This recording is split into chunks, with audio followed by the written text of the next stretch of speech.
क्या आपने कभी सोचा है कि कानून की भाषा में छिपे अर्थ न्याय तक पहुंचने में कितने महत्वपूर्ण हो सकते हैं? आइए जानते हैं कैसे भारतीय दंड संहिता की धारा 16 हमारे कानूनी ढांचे की नींव में एक महत्वपूर्ण भूमिका निभाती है और शब्दों की गहराई से न्याय का सफर तय करती है। हेलो एवरीवन, वेलकम टू ज्ञान अभियान। आज हम बात करेंगे भारतीय दंड संहिता की धारा 16 का। एक ऐसी धारा जिसमें अपराध और उसके दंड निर्धारित किए गए हैं। इसकी पहली कुछ धाराएं खासकर 1 से लेकर 52 तक संहिता में प्रयुक्त शब्दों और उनकी व्याख्या के नियम तय करती है। धारा 16 भी इन्हीं आधारभूत सिद्धांतों में से एक है। धारा 16 का मुख्य उद्देश्य है सुनिश्चित करना कि संहिता में प्रयुक्त शब्दों को उनके संपूर्ण संदर्भ और कानूनी उद्देश्यों के अनुरूप समझा जाए।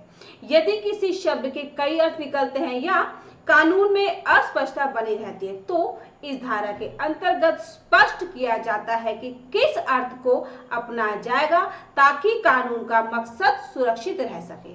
धारा 16 का उद्देश्य और महत्व।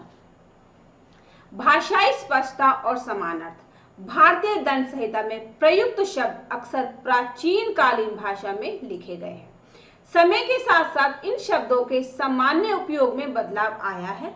धारा 16 इस बात पर जोर देती है कि यदि किसी शब्द के अर्थ में दुविधा या भ्रम उत्पन्न होता है तो उसे उस अर्थ में समझा जाएगा जो संहिता के व्यापक उद्देश्य के अनुरूप हो। इस नियम से न्यायपालिका को ऐसा मार्गदर्शन मिलता है कि संहिता की धारा का प्रयोग करते समय किसी भी शब्द के अर्थ को उसके सामान्य, साधारण और सामूहिक संदर्भ में लिया जाए। संदर्भ के अनुसार व्याख्या। कानून की भाषा में अक्सर एक शब्द के कई अर्थ हो सकते हैं। धारा 16 ये सुनिश्चित करती है कि जब किसी शब्द के अर्थ को लेकर बहस हो तो उस शब्द का अर्थ न केवल शाब्दिक रूप में बल्कि उसके प्रयोजन, संदर्भ और पूरे कानून की संरचना के आधार पर किया जाए। उदाहरण के तौर पर यदि व्यक्ति शब्द का उल्लेख है तो इसे न केवल प्राकृतिक व्यक्ति बल्कि कानूनी संस्था, समूह या यहाँ तक कि राज्य तक के संदर्भ में देखा जा सकता है। इससे कानून के दायरे में आने वाले सभी संभावित पक्षों को ध्यान में रखा जाता है। कानूनी स्थिरता और न्याय। इस धारा की एक महत्वपूर्ण भूमिका यह है कि कानून की व्याख्या करते समय कोई भी शब्द गलत अर्थ में ना लिया जाए जिससे कानून के उद्देश्य में विघ्न आए।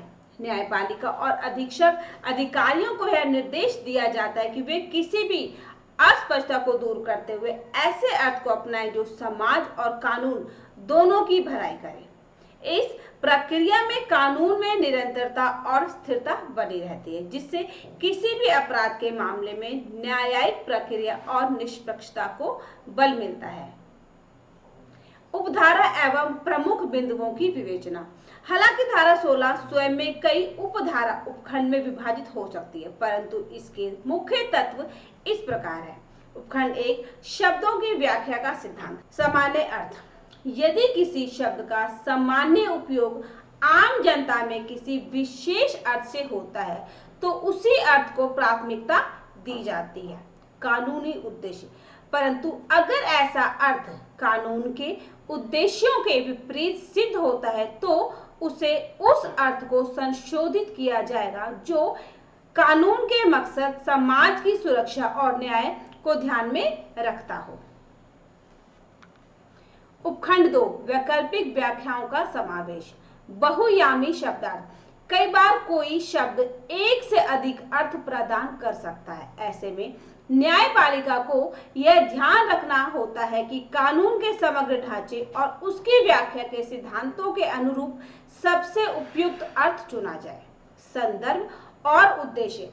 उदाहरण स्वरूप यदि दोषी शब्द के 2 अर्थ निकलते हैं, एक आम बोली में और दूसरा कानूनी परिभाषा में, तो इस धारा के अनुसार न्यायालय को वह अर्थ अपनाना चाहिए जो कानून के सिद्धांतों, न्याय और सामाजिक सुरक्षा के अनुरूप हो। उपखंड 3 व्यवहारिक उदाहरण एवं तुलना। उदाहरण, मान लीजिए किसी आपराधिक मामले में हिंसा शब्द का प्रयोग हुआ है। आम भाषा में हिंसा का अर्थ शारीरिक आक्रमण से हो सकता है, परंतु कानूनी दृष्टिकोण से हिंसा में मानसिक आघात और अन्य रूप भी शामिल किए जा सकते हैं। धारा 16 के अनुसार इस मामले में न्यायाधीश को उस व्यापक अर्थ को अपनाने चाहिए जो अपराध की गंभीरता और समाज पर उसके प्रभाव को ध्यान में रखे। तुलनात्मक विश्लेषण, इसी प्रकार अन्य धाराओं में भी प्रयुक्त शब्दों की व्याख्या में धारा 16 एक महत्वपूर्ण मानदंड के रूप में कार्य करती है, जिससे संहिता में अंतर्निहित न्याय संगत सिद्धांतों का पालन सुनिश्चित होता है। अब हम कुछ बहुविकल्पी प्रश्न करेंगे और जानेंगे कि हमने कितना सीखा। भारतीय दंड संहिता की धारा 16 किस प्रकार के शब्दों की व्याख्या सुनिश्चित करती है? इसका सही जवाब है ऑप्शन सी, शाब्दिक और कानूनी उद्देश्य दोनों। धारा 16 का मुख्य उद्देश्य क्या है? इसका सही जवाब है ऑप्शन बी, कानून के व्यापक उद्देश्य के अनुरूप शब्दों की व्याख्या करना। यदि किसी शब्द के एक से अधिक अर्थ निकलते हैं तो धारा 16 के अनुसार किसे प्राथमिकता दी जाती है? इसका सही जवाब है ऑप्शन बी, कानूनी उद्देश्य के अनुरूप अर्थ। धारा 16 की व्याख्या न्यायपालिका को किस प्रकार से सहायता प्रदान करती है? इसका सही जवाब है ऑप्शन बी, कानून की स्पष्टता, स्थिरता और न्याय सुनिश्चित करने में। भारतीय दंड संहिता में व्यक्ति शब्द को धारा 16 के अनुसार किस रूप में समझा जा सकता है? इसका सही जवाब है ऑप्शन सी, प्राकृतिक व्यक्ति, कानूनी संस्था या समूह। धारा 16 का सबसे महत्वपूर्ण योगदान क्या है? इसका सही जवाब है ऑप्शन बी, कानून की स्थिरता और न्याय सुनिश्चित करना। अगर किसी शब्द के अर्थ में अस्पष्टता हो तो न्यायालय किस आधार पर व्याख्या करता है? इसका सही जवाब है ऑप्शन बी, शब्द के प्रयोजन, संदर्भ और कानून के व्यापक उद्देश्य के आधार पर। धारा 16 के अनुसार यदि कोई शब्द विवादास्पद हो तो उसका अर्थ कैसे निर्धारित किया जाएगा? इसका सही जवाब है ऑप्शन बी, सामाजिक सुरक्षा और कानूनी सिद्धांतों के अनुरूप अर्थ समझाया जाएगा। यदि हिंसा शब्द का प्रयोग होता है तो धारा 16 के अनुसार किस अर्थ को प्राथमिकता दी जाएगी?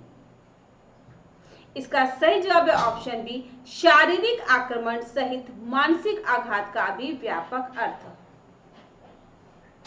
धारा 16 की भूमिका को समझने के लिए निम्न में से कौन सा बिंदु सही है?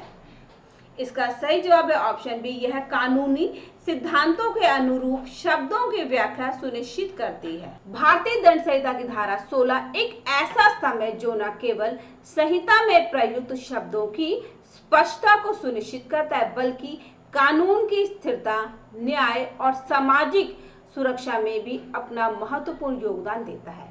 इस धारा के माध्यम से यह तय होता है कि कानून की भाषा समय, संदर्भ और उद्देश्य के अनुरूप समझी जाए ताकि किसी भी आपराधिक घटना के मामले में न्यायिक प्रक्रिया में कोई भ्रांति न रहे। आज हमने जाना कि कैसे धारा 16 भाषाई स्पष्टता प्रदान करती है, संदर्भ के अनुसार शब्दों की व्याख्या करती है और कानूनी स्थिरता व न्याय को सुनिश्चित करने में सहायक होती है। अगर आप कानून के विद्यार्थी या आम नागरिक, इस धारा का ज्ञान आपके लिए महत्वपूर्ण है क्योंकि यह हमें बताते हैं कि कैसे हम कानून के शब्दों को सही मायने में समझें और लागू करें।